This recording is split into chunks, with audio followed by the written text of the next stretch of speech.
It is the Dimer Sports Betting Podcast, ladies and gentlemen. Welcome back to your favorite sports betting show. I'm your host, Greg.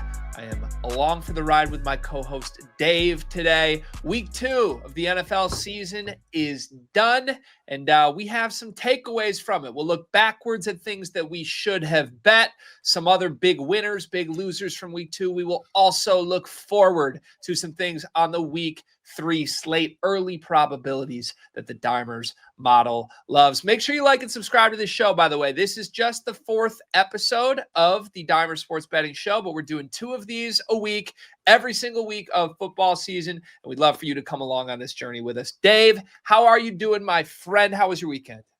I'm very good, Greg. Hope you had a good weekend yourself. Good Lions bounce back for you. Quite the emotional roller coaster for me watching the Cowboys. Jerry definitely got the circus he wants. All in all, a very good NFL weekend. Some of my NFL futures are looking pretty good. Puka Offensive Player of the Year is down to like 1,100. Herbert MVP, I think, is 750 or 900. He's the fourth shortest maybe. So pretty good stuff. Ready to get into week 3. I am too, my friend. Yeah, I was happy for you and the boys. I mean, I was worried. Don't get me wrong. I think everybody was. You made Russell Wilson look like prime Russell Wilson again. That was scary. Vintage. But you may have the best kicker in all of football at any level right now. What a dog he was coming in to send that to overtime, and you just knew how it was going to end as well. But yeah, good. We have good vibes coming into week 3. Clearly, both of our teams are in a good mood, which means both of us are in a good mood. Maybe let's damper our good mood a little bit. Let's look backwards at a few things that we should have bet in our segment that we call Should Have Bet That. Should have bet that. What do you got here, Dave? Well, I got that sweet new transition that we had that producer Jason has created for us and uploaded for our convenience. So expect more of those coming at you. But yeah, I mean, let's start. Best bets in the NFL, 2-0 again. We cashed the Eagles money line. They also covered 1.5, and we cashed the Bucks plus 2.5, who also won outright. That's a 4-0 start to the season on best bets for Sunday's games. 5-0 if you include the very first Thursday night football pick we gave out in week 1. There was a Dimers model edge on the over in week 2 on Thursday night football, but we collectively decided we'd stay away from that. It was only about a 1% edge. So while the model had a lean, we came at you with a stay away, and that ultimately worked out. Well, we missed our top TD prop. Bucky did not get in. He had a shot in the waning seconds, but it was the Rachaad White show. So not a perfect weekend from our early look preview standpoint, but very good nonetheless. DK Metcalf scored. We talked about him getting in his revenge game. Integral to the touchdown parlay that I did not cash because A.J. Brown has let us down once again. He may be on the early season ban list, especially if we don't see a quick turnaround in week 3. I said I wasn't worried about it. Maybe starting to get a little worried. He did have several more targets in this game, so that was better to see, but I think under 30 yards again and no score. Golf. Procore Championship was pretty cool to us. We hit a couple things. We got Ben Griffin on most of the ladder play. If you played him without Scotty Scheffler, which we did discuss because of the inevitability of that man, then you got lucky. He ended up in second place after choking away a pretty good lead he had pretty much all weekend long. Russell Henley fell out of the top 5, but we did cash the top 5, top 10, top 20. Plus winner without on Ben Griffin. If you took any of the top 20 plays we had on Henley, Griffin, and Cam Young, you also cashed those, though there was some dead heat in there, so you would have taken a little chop to the payout. Look, I will say it hurt me to take the premium on Ben Griffin here. It was $2,500 on his own, but I've never been so happy to bet to pay the premium here because once Scotty was, I think he had -5 or -6 on day 2, and I was like, he's winning this thing. So he's just too good, man. And it's fun to watch, but it's not fun to bet because you just know at any moment he's gonna be able to flip the switch. Yeah, it's crazy. We did end up getting a better price on him if you use the live golf model. He was plus 500 at the start of day 2. still had an edge and much better than the plus, I think, 225, 250 or so he was pre-tournament that we said had value, but was simply too rich for our blood. So if you you would have are made out, though. Schefter backer, this weekend went essentially perfect if you are someone like me that loves to look for the time to bet Scotty. You want that exact game script or tournament script. You want him to have a slow-ish start, see the odds drop, go check dimers, go check what they say the probability still is. You might have some live value. And yeah, it sounds like, I mean, a great weekend across the board from all things, but I feel like this was a perfect case study on how to use the dimers model to make money betting golf. Yeah, absolutely. And if you played the winner without and you played Scotty, you cashed 2 outright winners in this tournament. So pretty cool stuff. Can't wait to get back to it. We'll be back in the first week of October with the Sanderson Farms Championship, I believe, after the Ryder Cup cools off. And real quick, Greg's College Corner went 3-1 in week 3. So the debut of Greg's College Corner is a pretty resounding success, and we look forward to the next one. Yeah. Yeah, vibes are high. The college card in general has been very hot for both me and the Dimers model. I will say I'm trying not to be bitter at Florida quarterback DJ Lagway because we were a field goal away of a 4-0 sweep on the College Corner in week 1, and Lagway threw 5 interceptions. It's just killing me. I didn't realize that. The game was 20-10. It was right there for the taking, and they just kept shooting themselves in the foot. It's going to be hard for me to talk myself into Florida much again this season, although they're catching over a touchdown against Miami, and the model shows a little early value on that. Looking forward to week 3. So we've got another college football corner coming at some point this week before the college football games kick off later this week. So stay tuned for that. It may be at the end of this episode. It may be at the beginning of Thursday. Still trying to figure that out. But all in all, you'll have to watch this whole episode to find out. Yeah, there's your cliffhanger. Yeah. Make sure you stick around till the end. It's been a great week in a variety of ways. I mentioned everything's been turning up green for the model. We also had some fantasy notes here as well. The waiver wire last week went pretty well for you, Dave.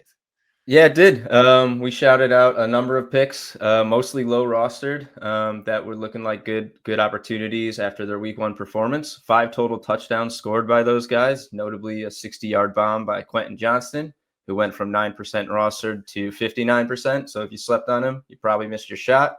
If you slept on Daniel Jones or Juwan Johnson, who also scored touchdowns, you did not. They're still out there in most leagues, so take another shot at them if they're still lurking. DeAndre Hopkins also pulled another touchdown, although the amount that they're spreading the ball around in Baltimore, I'm still not jumping to start him unless I absolutely need to. Yeah.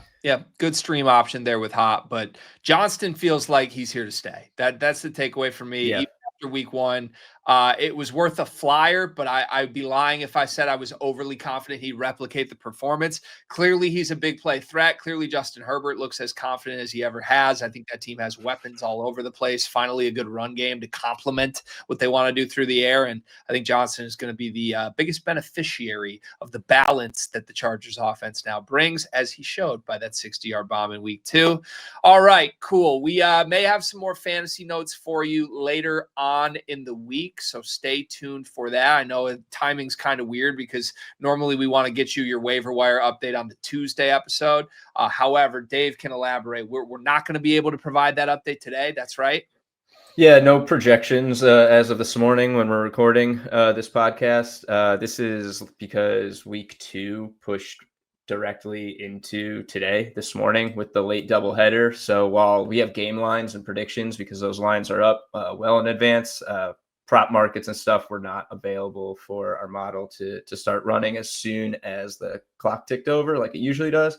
I don't believe we have another doubleheader this season, or definitely not next week. I don't believe so. We'll be back probably with that on a regular schedule for you next week. But as always, check dimers.com. We got the projections hub. We've got the props up there all week long, so you'll find the insights you need.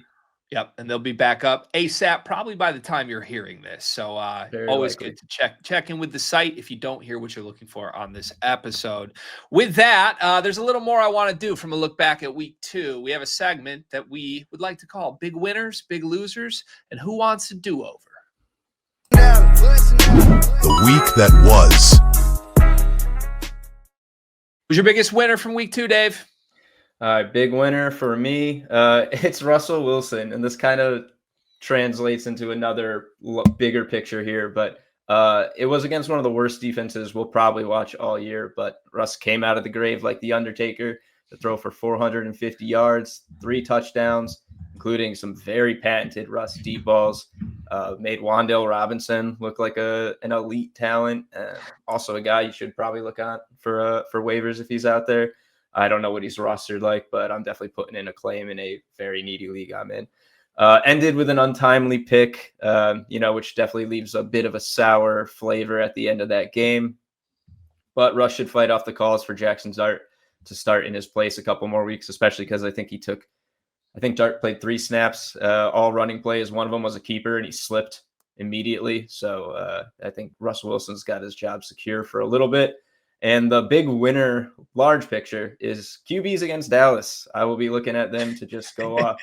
Jalen Hurts on the ground, Russell Wilson through the air. It's a very vulnerable defense. I'd be streaming them. I'd be betting them. I'm looking forward to it. Yeah, I think it's a great shout. I think it's going to be one of those week-to-week type matchup things where in fantasy you can find value, possibly pluck someone off of the waiver wire as well that could win you a matchup. So I hear you. I would be concerned as well if I was watching that Dallas defense right now. I'm going to play the heartstrings here, and I'd like everyone at home listening to this to do it with me. Deep breath. Exhale, everybody. The Detroit Lions aren't dead.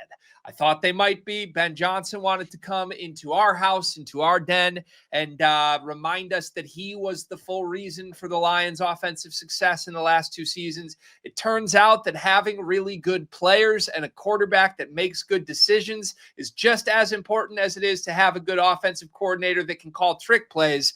They sent a message, and I don't even want to listen to the idea that wasn't them sending a message. I mean, I understand Dan Campbell goes for everything, but they were going for it on 4th and goal, up 30 with 7 minutes left in the game, trying to get across the 50 mark. Jared Goff, 5 touchdowns. Amon-Ra St. Brown, 3 touchdowns.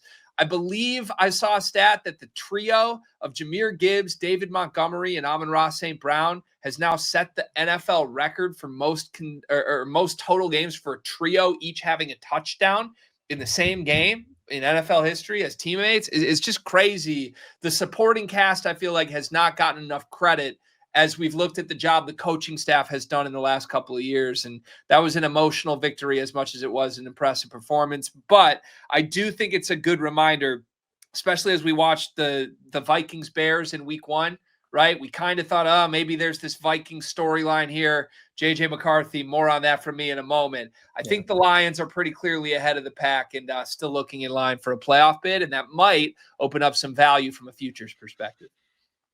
Are you at all concerned they maybe reach too deep into their bag of tricks in just week 2, or they don't think they maybe sold out just to win this game, and it's a sign of more to come? You know, I do think there could be a come down, and this schedule's a gauntlet for Detroit. They have Baltimore in week 3. So I think this is one of those situations as a bettor and as a fan, I'm not necessarily looking to immediately ride the Lions wave off of an emotional win. But what I liked as a fan about the performance was it wasn't gimmicky.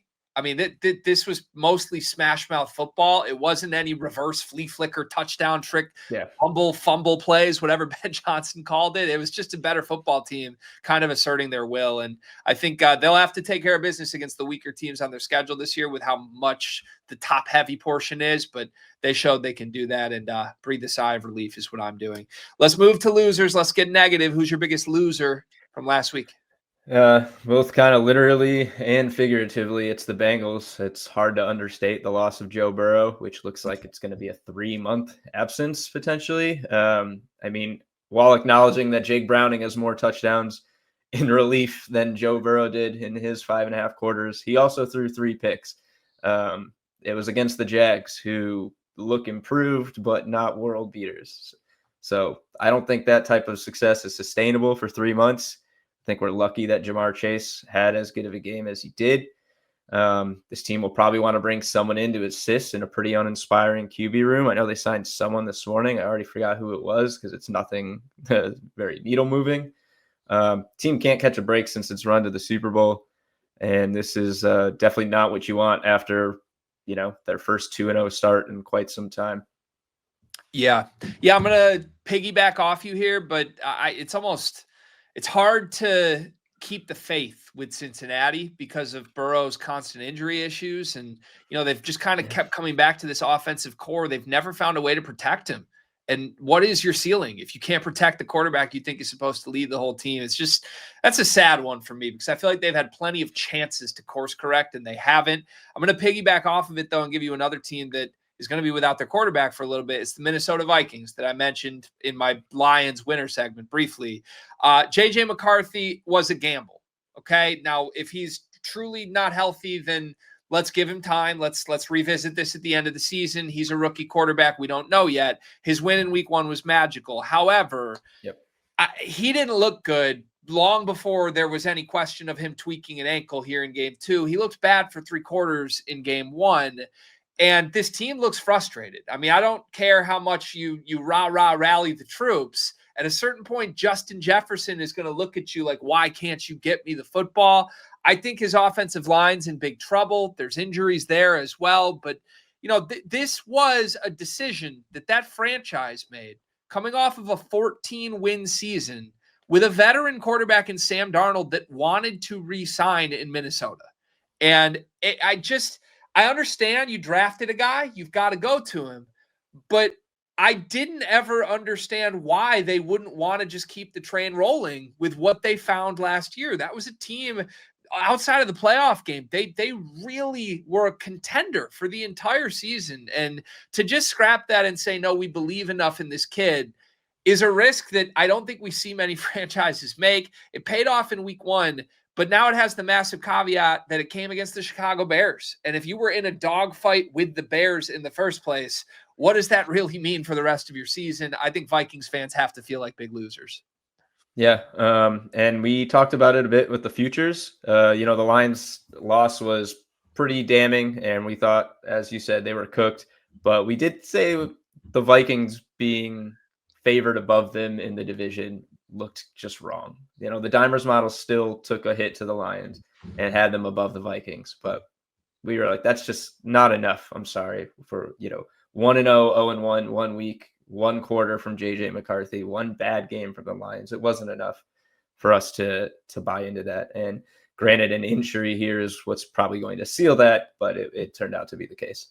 Yeah, they're in a weird spot now, too, with the quarterback injury because Carson Wentz is the presumed starter while J.J. McCarthy is out. Carson Wentz hasn't been a serious starting quarterback option for 3 or 4 years now, but he is a veteran that has won games. He's made playoff appearances, and it wouldn't surprise me at all if Wentz sort of has this resurgence, not all that different from what Darnold did last year. It's going to be harder because I think they do have issues with the offensive line, but you put yourself in a weird spot where you're almost posed with the same question again. If this team does look okay with Wentz and then McCarthy's healthy again a month down the line, do you flip that? Do you course correct from what you should have done the first time and just keep Sam Darnold? Yep. These are not the decisions I'd want to make if I'm a front office member, and I think they made their bed. They have to lie in it a little bit now. Let's do our final segment looking back here. If you could do a do-over from anything from week 2, what are you looking at, Dave? I'd say it's the Texans. After 2 weeks, I think they want a fresh start to this season. The team's definitely not a powerhouse. That run game seems to be lacking its spark. Nick Chubb doesn't look completely washed, but there's something there that is not generating positive vibes on that offense. But except for about 6 seconds, they've kept opponents with good offenses to a total of 14 points for 8 quarters. But now they're 0-2. In a division with a revitalized Colts team at 2-0. They might have the sharpest drop for a division winner in our futures models once we get the update at 41% probability to win the AFC South prior to week 2. Now 0-2. I would be surprised to see them any higher than 25%. Colts may even get a resounding minus odds, if not over 50% from the Dimers model. I'm speculating here, but it's a pretty big divide. And the Texans are now 1 win away from an 0-3 start, which is pretty much an early death nail for any team in the NFL. Yeah, you never want to be in that spot. 2 games back already through 2 weeks, but I don't know. Texans are a weird team for me to process because Stroud was so good just a couple seasons ago, and I don't think he's lost the talent, but it just feels like a totally different team than they were 2 years ago. And it's hard to put your finger on exactly why. I like that shout. For my do-over, I'm going to play a sad miniature violin here because I think we talked more about this prop than anything on Thursday's episode last week. Bucky Irving to get in the end zone. I loved it. The model loved it. Everybody loved it. He was heavily involved. He had a lot of good runs, very productive, just nothing really in the red zone. Like they hit a lot of big passing plays once they got down in scoring range. And late in that game, as Baker Mayfield extends the drive and scrambles, and you see Tampa driving down to finally win this game, Bucky Irving, who has been on the field the entire 2-minute drill, making productive plays, catching runs for first downs, all this stuff, coming out of a timeout, they just stick him on the bench and bring in Rachaad White on 2nd and goal from the 2-yard line. Ultimately, Rachaad punches it in for the game-winning touchdown. If you had Bucks money line, as I did, thank you to the model for that, or 2.5 with the spread, you were still happy, but you weren't as happy as you could have been if it was Bucky Irving getting the touch. I have no idea why they went to Rachaad White. He's not a better goal line back than Bucky Irving, and this is just a reminder that NFL coaches do confusing things sometimes. Yeah, good for the Bucks, bad for Bucky. Heartbreaking for us as well. All right, there's your look back at week 2. It is time to start looking forward. We shall begin to preview the week 3 games against the spread, starting now. The early edge. We've got 5 against the spread early edge plays that the model loves. Dave, take it away. All right, so top 5 anytime spread probabilities here. Our spread picks overall went 9-7 in week 2, 11-5 in week 1. So we're 20-12 on the year, pretty good. Using our model's projected probability over 50%. That's how we come up with the pick. If it's a true 50-50, we look at the projected final score to get our lean. First up is the Rams at +3.5 against the Eagles. They're on the road. This is a 58.9% probability. That's pretty strong. We've seen our top probability come through both times. Rams are one of 7 teams 2-0 against the spread so far this season. Then we got Panthers +5.5 at home versus the Falcons, 57.7%. Falcons looked a little lifeless versus the Vikings. Penix was kind of inefficient in this past game, but back-to-back turnovers to start the game for Bryce Young could be an interesting divisional battle here. I would probably lean towards the home team in a division game, which is what the model likes here. Next is Giants +6 versus the Chiefs, 55.6%. Chiefs are 0-2 against the spread, both games so far this season. Fourth, we got Saints +7.5 on the road versus the Seahawks, 54.2%. And finally, Jaguars -0.5 versus the Texans, 53.5%. Texans are 0-2 against the spread. This is basically a pick 'em total toss-up here. We actually have a few spreads that are just about 53.5%. So that's our top 5. I'll pull up our top 3 here to get a little closer look as we kind of chat through a couple of these games a bit. First off, I love the Rams pick. They've looked great. They struggled to score a bit against the Texans, which we talked about being a really stout defense. But they showed all the potency this past week against the Titans. Eagles obviously been very good through 2 weeks, 2-0, both of these teams. It's going to be a close one, I think. Matt Stafford has looked pretty good through 2 weeks. Puka Nacua is an Offensive Player of the Year candidate.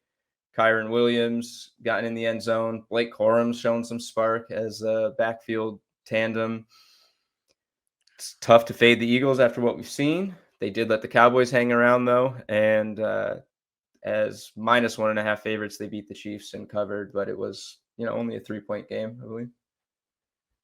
Yeah, I buy the Rams love for sure. I'm not surprised whatsoever. The only surprise would just be loving it that much against a team as good as the Eagles. I mean, anytime I see the Eagles on the other end of a value play early in the week, it gives me just a little pause, the same way it used to with the Chiefs. I'll use that as a quick segue into maybe my biggest surprise from these early values for me.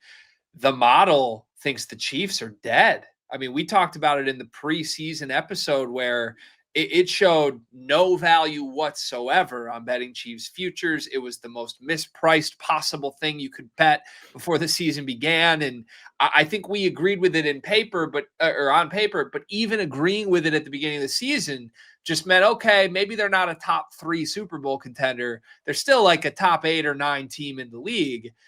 I mean, they're 0-2 outright. They've looked horrible at this point. This is a back against the wall spot if I've ever seen it, against a Giants team that, don't get me wrong, Russell Wilson is feisty. We know this. He's Russell Wilson. But I think the Chiefs historically in this entire dynasty run would be expected to respond and run away with this game. For the model to be leaning so heavily to the Giants, I mean, it's got me questioning myself, thinking the Chiefs are going to bounce back.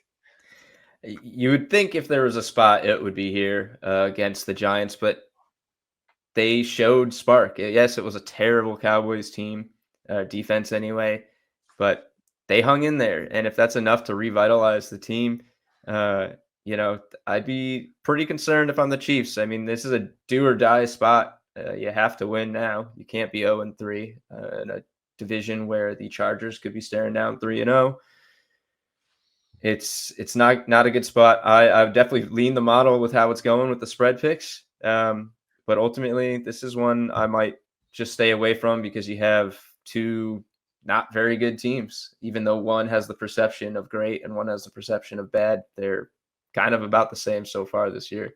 Yeah, maybe an indication that the Chiefs' problems this year go far beyond any sort of spot or even matchup. I think this is a team with serious issues on the offensive side of the ball. I mean, when have we seen Pat Mahomes sail wide open throws at the rate he's been doing this year? Has been interesting. So outside of the Chiefs or the Rams games here, are there any others that jump out to you personally that you're keeping an eye on that you might like?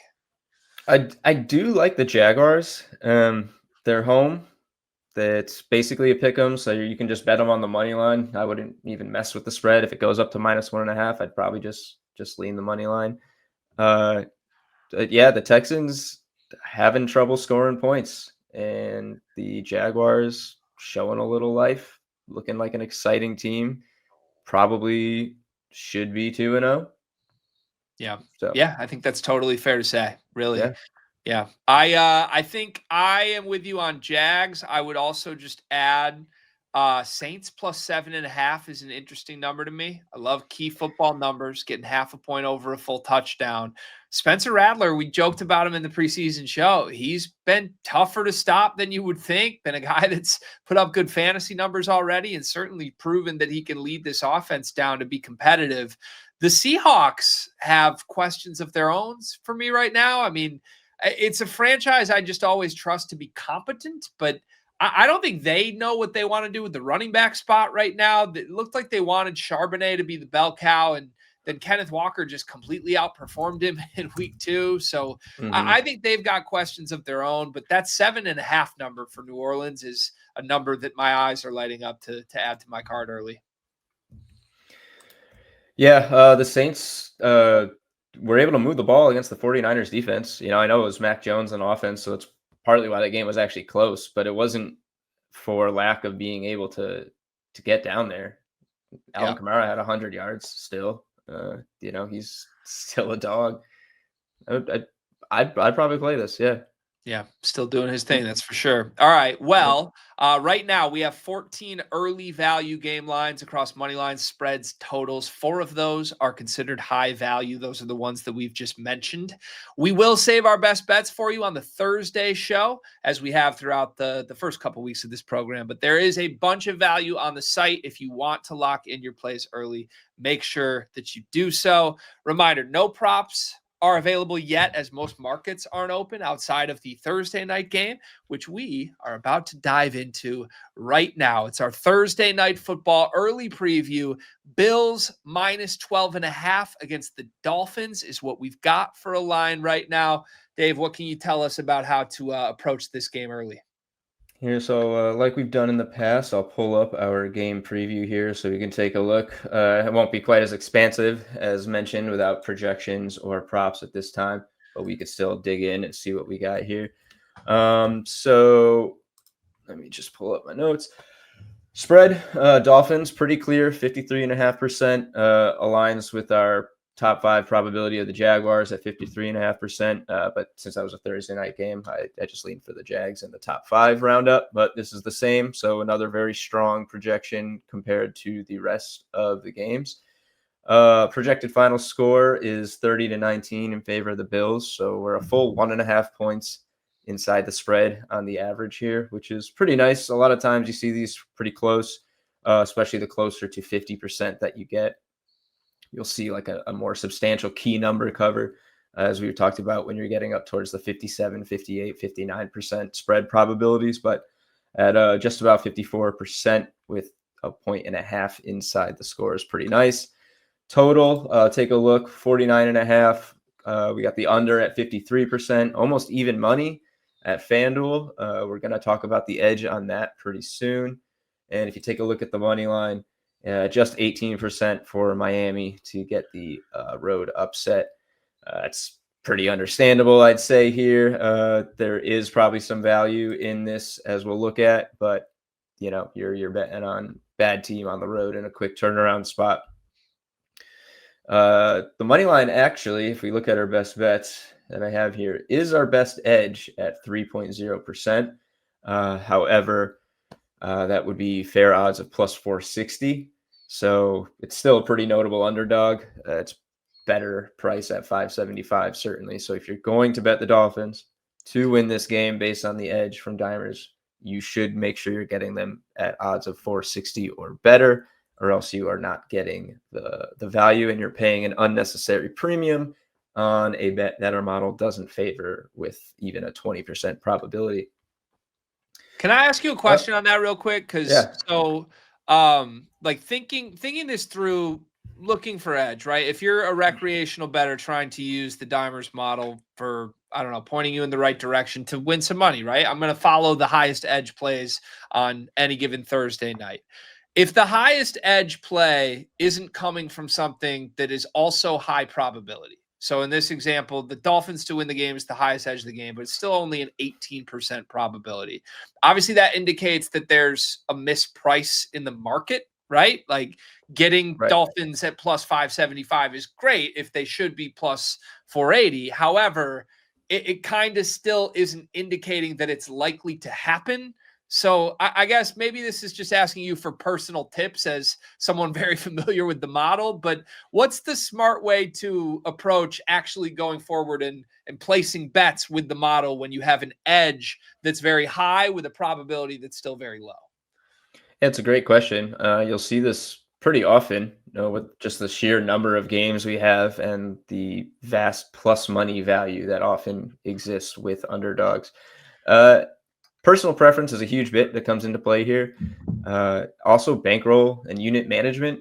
If you are someone who just likes to tail the best edges on Dimers, you probably bet straights and you probably have a pretty consistent unit size. But if you see an underdog with a big edge, you might want to consider a half unit, a quarter unit, because you're still getting your chance at the value here, but you're risking less on a bet that has a substantially lower probability to hit. You're looking at spreads. It's almost always going to be in that 48 to 60% range for a team because it's a tighter market. On the money line, it's substantially bigger. The difference between odds on one team and the other is much larger. So we give the Bills an 82% probability to win this game. That's huge. 8 out of 10 times they're winning this game. But in 2 out of 10, the Dolphins are winning this game. And the odds that they're priced at suggests less than that. So it's a value play. It inherently comes with more risk with the underdog and the probability. But balancing them the right way is a pretty good way to still gain the leverage the model is finding in a value play without risking too much and getting burnt on something that still was not very likely to happen. Sorry, I was going to say when the model's running hot, for example, you might want to just tail it. If you're tracking and you're seeing that its money lines are returning a ton of ROI, which we're going to look at in a week or two after we have about 3 or 4 weeks of data, we're going to see where the model is singing. And if it's running hot on money lines, regardless of favorites or underdogs, then maybe you just tail it. But if you see a bet like this and it appeals to you, I would just consider, adjusting your unit size and betting smart. Got it. Okay. Thank you for that. Yeah, it's one of those things. It's so easy to get really eager when you see a edge like this. I mean, this is 3%, right? We've seen higher edges than 3% too, but still, I like the way my brain works. I go to the site, I'm excited to see the first couple of things, and I'm like, yes, let's go. Let's lock in some big plays for a big card and big units. But I think it's a good reminder unit management really matters. And you can still make a profit. You can definitely make a profit following the highest edge picks, even if they're low probability, just by being smart with how you do it. Don't bet even a full unit necessarily, unless your bankroll's in a good spot. Bet, a quarter unit or something, and it will still yield massive returns if you do this consistently and follow the high edge plays in the model. So that's just personal conjecture, obviously. Gamble responsibly, as always. Make your own decisions. But the model's data has a variety of ways you can interpret it, and this is a good way to do it with high edges and low probabilities. All right, we have an early best bet look here beyond just the Dolphins money line massive underdog. We show some value on the under at 49.5, a 54% probability, a 2.5 edge. Dave, I'll let you elaborate here. Yeah, so like we said, the money line has the highest edge, so you would maybe consider that our best bet by value. However, if we're looking at something a little more sensible and with less risk by betting on an underdog, the clear advantage is on the under at 2.5%. You can see the Dolphins to cover has a little value at 1.6%, so there's really value throughout this whole game. But we'll take the under with the slightly better odds and the edge. So both these teams are 1-1 to the under so far this season. Bills defense wasn't exactly on display in week one, giving up over 40 points to the Ravens, but that's about as high powered of an offense as you'll face this year. Dolphins do have a ton of playmakers, so it's interesting to consider an under against them, but it's whether or not they can finish drives. 3 picks and 8 sacks for Tua already through 2 games.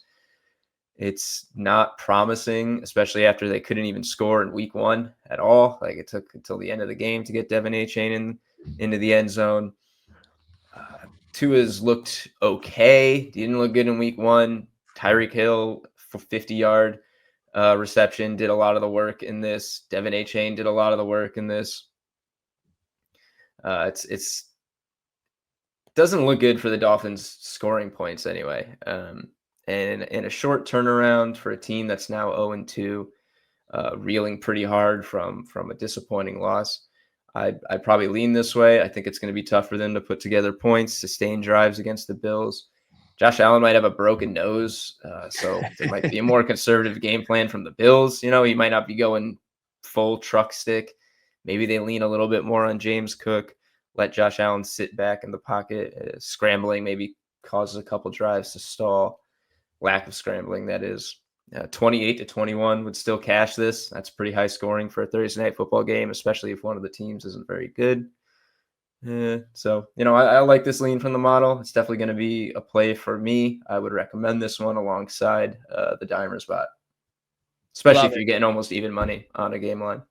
Yeah, no, 100%. I love this play. It's going to be on my card, and I'm locking it in early in the week as well. I think the point about Josh Allen's potential injury with the nose is actually a good one. Now, look, we don't even know. We're not medical experts. We haven't heard a report that he's broken his nose, but it didn't look good, right? And you saw in that game, the Bills kind of knew they could play with their food. Right. It was a let's just get out of here healthy at this point type game. I thought they called it extremely conservatively. I think we know what the Bills offense looks like if they want to hang 50 on someone. It looks like what it looked like in week one in a primetime game. I think there's going to be plenty of times this season where the Bills know they can win a game without needing to put their foot on the gas. This seems like one. I mean, barring Miami surprising here, don't get me wrong, they have the playmakers to do so. there are a lot of questions with where this Miami team is at emotionally and mentally right now. Tyreek Hill's very pouty. Tua is kind of firing back at his own receivers in press conferences. So to me, I think the Bills defense is good enough to really frustrate an already frustrated Dolphins offense.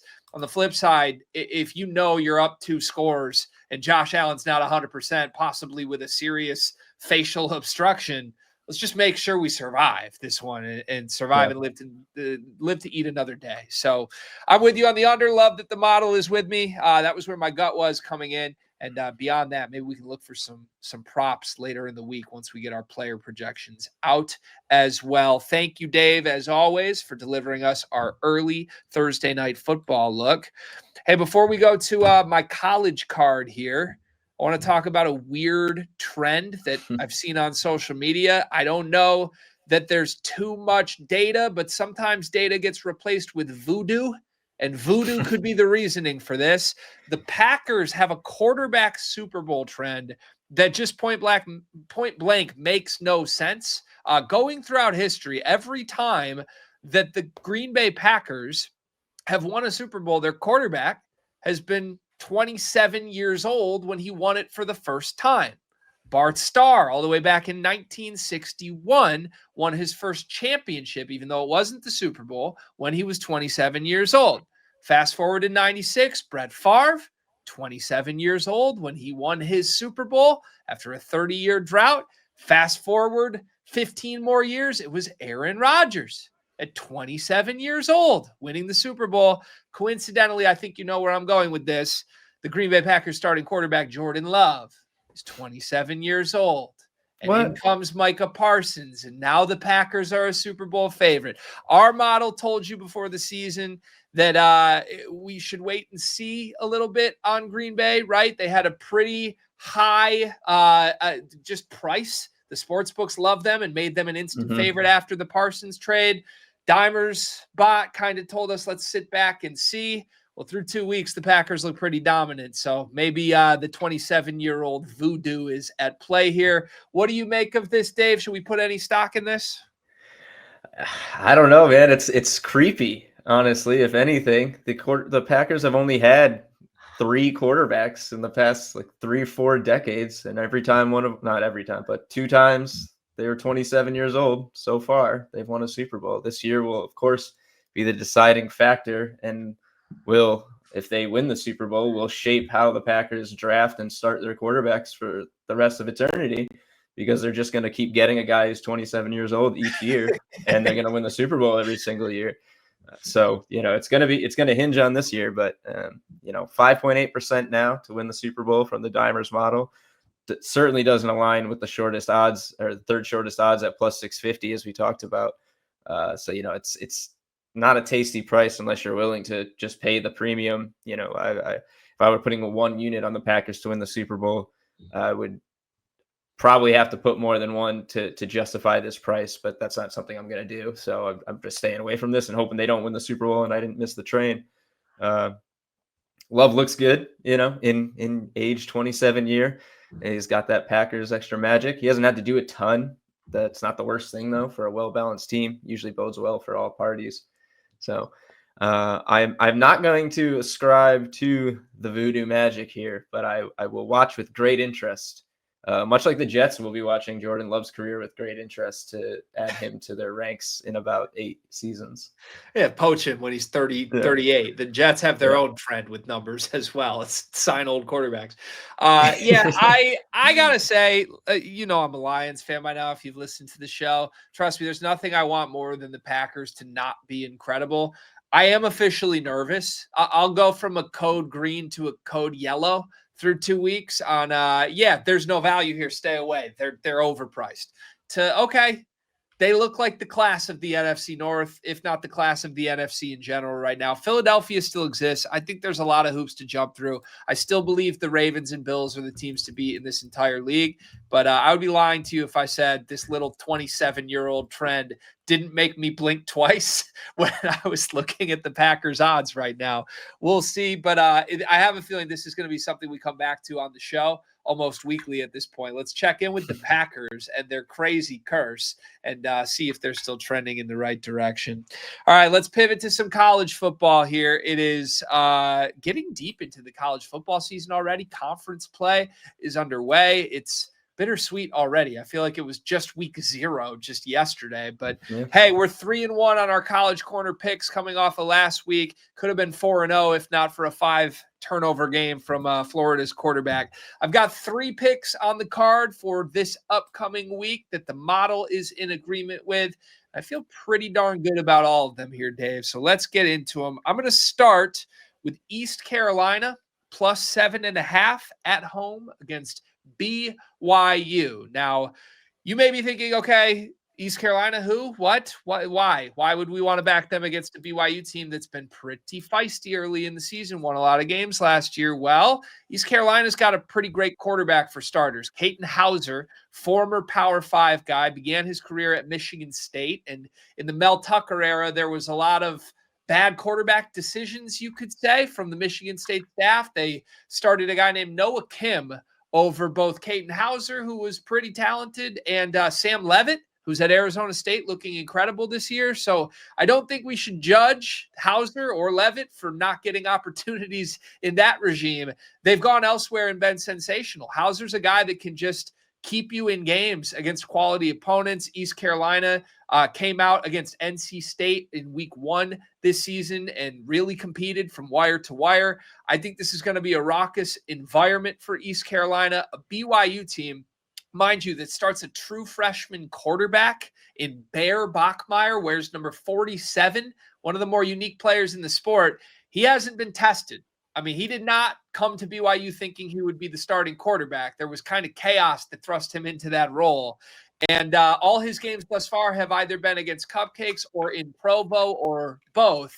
They go across the country to a formidable opponent with a quality quarterback under center. I like East Carolina to take this one down to the wire. I mentioned it earlier in the show, but a good football number is something I always look for when I'm betting football. And 7.5 for the home underdog here is something I love. The Dimers model agrees. 55% probability that the Pirates are able to cover 7.5 and keep it within a touchdown at home. Outside of the high probability play here against the spread, there are 2 more longer shots that I'm keeping an eye on here. Let's move to Illinois next. Illinois on the road against Indiana.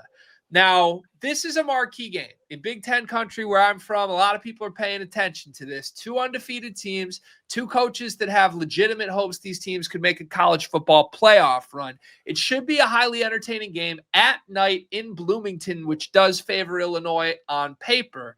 However, these teams are nearly even in every statistical category. I looked this up this morning. Their quarterback, leading rusher, and leading receiver on both these teams are each within 10 yards of each other on the season through 3 games. I just think they've been nearly identical in caliber and in talent. And the difference here could come down to the margins. And I've got some numbers for you that back up why Illinois is a nice little play here. Brett Bielema, in the last season into this one, has always had his team ready for big games. They played 6 games against ranked opponents last year, and Illinois went 5-1 against the spread in those games, including visiting road games where they went to Penn State and Nebraska and came out with covers in hostile environments. You look at the early data from this season, they had another big road game at Duke back in week 2. It was basically a 3-point spread. Everybody thought it'd be a close game. Illinois ran them out of the field, won by 30 points. They've just taken care of business, and they bring back 16 starters from the team that was so good in big games last year. They're battle-tested players with a coach that gets them up for it. On the flip side, so much has been made of Curt Cignetti, Indiana's head coach, and his scheduling philosophies. I mean, he could not have scheduled a weaker non-conference opponent last year and this year. It doesn't test his team. It's proven. Last year, if you look at what Indiana did in big games, they were 0-3 against the spread in their 3 games against ranked opponents. They just do not look like themselves. He's got a system that can beat cupcakes, but when they go up against people their own size, they usually run into some hiccups. I think there's big time value on the Illini to cover and potentially win this game. You can get them as high as 4.5 on the road, which Dimers does agree, 53% probability of hitting. But the big edge here, as the best bets page showed you, is Illinois money line. A 40% chance that they win the game, a 3% edge. That will be on my card as well. I like Illinois to win the game outright. And then I got one more game for you, which is more of a long shot here. I'll be quick on this one. It's Tulane on the road at Ole Miss. Now, one of the highest edge ways to bet this game, again, like we talked about earlier in the NFL section, is the money line. Tulane as a plus 350 underdog, a 2.5% edge, only a 25% probability of it, but that does give you some sizable value here. To me, I like it against the spread. Tulane plus 11.5 is, I believe, what the best spread number that you can get right now.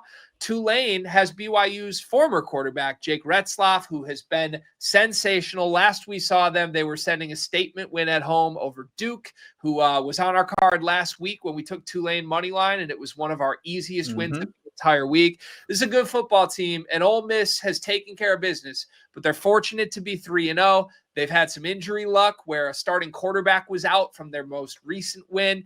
Before that, they struggled against a Kentucky team that was changing quarterbacks. Tulane is a proven win now team that has been competitive against big opponents. 11.5, too many points for me. So on my card, you've got Tulane to cover the spread. Dimers, one of their best bets this week is Tulane money line. And I'll let you, our viewers at home, decide how you want to play it. But there's your college corner for the week. Dave, any thoughts through these three plays?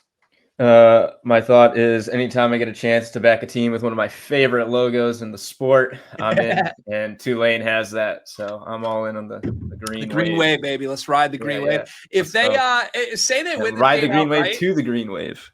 What's right. If they win this game outright, so not only would I get my cover, but anyone who backs them on the money line would get their win.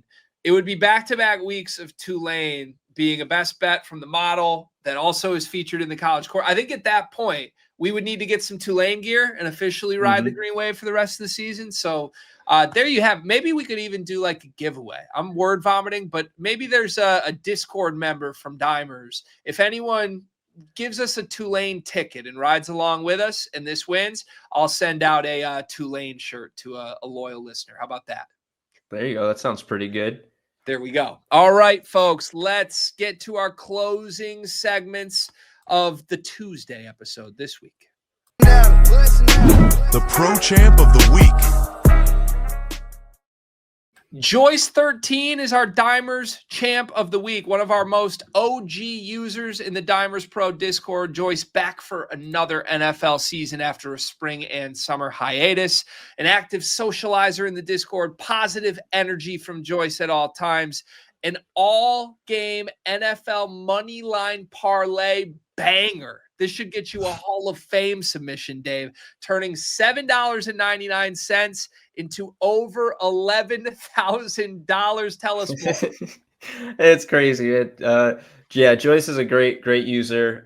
Always really active in the community, chatting up with folks, working through plays.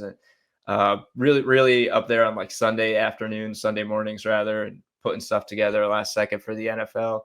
Not Joyce's first Hall of Fame appearance either. I didn't have time to go back and pull it. It was, a while back in the Discord, but we've previously shouted out a big Joyce winner and gotten her own little badge and stuff. But yeah, I mean, she put together the Dimers predictions, some injury reports, head-to-head matchup data that she sourced on her own, and picked every single money line winner in week 2 of the NFL, including a few underdogs. And you do this, you're set for an NFL season. Dimers Pro lifetime membership type of stuff with plenty of cash left over. So shout out to Joyce. We're looking forward to shouting her out again in the Discord, and it's really good to see. My Mount Rushmore is just Joyce with 4 different expressions. This is a ticket most people dream of. Joyce Kudos to you. What an incredible hit. Dimers Platinum. Let's check in on the latest with Dimers Platinum. What can you tell us? Another great week. I mean, best one of the season. Absolutely snapped. 12-4 this week. That brings us to quick math here. 25-12 on the year. We're up 9.41 units. 25.43% ROI. That's about where we were at for last season's total, which was 28.38% ROI. 42.1 units last year. So we're a quarter of the way towards last year's total tally through just 3 weeks. Week 3 was the first one we snapped a big weekend last season. So maybe there's something here. It could even have to do with a couple weeks of data and the model learns. It is a reinforcement learning model. It's trained to become more efficient. That could be a trend we're seeing. Two years of week 3 is not enough to make a definitive statement. 3 years, 4 years wouldn't be enough, but we are just seeing good results, all positive so far. You can still join Dimers Platinum. Promo code Platinum279 will get you a discount. We have at least 10 more weeks to go. You don't want to miss this. It's right here. Come on. You heard the man. My Dimers Platinum take from 3 weeks of this is that Dimers Platinum just likes to lose only 4 games a week. That seems like the max number through 3 weeks. 12. Yes, right. Look at that. 5-4 and 8-4. So, the bet drop, I believe tonight. Is that when we're getting the Dimers Platinum? That's drop? right. Yep. Thank you for reminding me. Yep. Tuesdays, pretty much always right around 8:30 p.m. Eastern time. We do a sense check, make sure everything looks good before we send that out. But yeah, all Dimers Platinum members will get that in the Discord channel and directly to their email. Love it. Got to get there, folks. Take advantage of all of these awesome things we got for you here at Dimers. Dimers Platinum right now, one of the most profitable ways to interact with us. So take advantage. All right, let's take a look at what's on Dimers this week. What's on Dimers this week? It's your favorite time, Dave. The WNBA playoffs are here. Yeah, this is pretty much my favorite time. We got the futures as previously discussed coming into play. The Dream, Aces, and Mercury are all in play. I think the Liberty are up 1-0 on the Mercury, so we'll need a win tonight to force a game 3. It is just best of 3 in the first round of the WNBA playoffs for those who don't know. But we've got the Atlanta Dream up 1-0. We've got the Aces up 1-0 with a couple futures tickets right there. So we're waiting for that.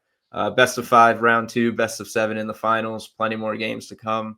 We'll have props, trends. We'll probably do a couple parlays at least for the finals. So definitely make sure you're on Dimers with our projections, props, and bets. No golf this week, as mentioned. We'll be back the first weekend of October. The Sanderson Farms Championship once the Ryder Cup cools off. And last couple weeks of MLB on Dimers until the playoffs. Couple interesting postseason races there. So there's still teams fighting for plenty. Mets, Astros, Rangers, notably in very tight wild card races. So they should be competitive. Probably where I'd be looking in those games for prop value, especially on offense. There's nothing worse than betting on a team that's just dogging it in the last few weeks of the baseball season. So find those games that are high narrative, high stakes, and that's where I'd be looking. Yep. Meaningful baseball games. Nothing better.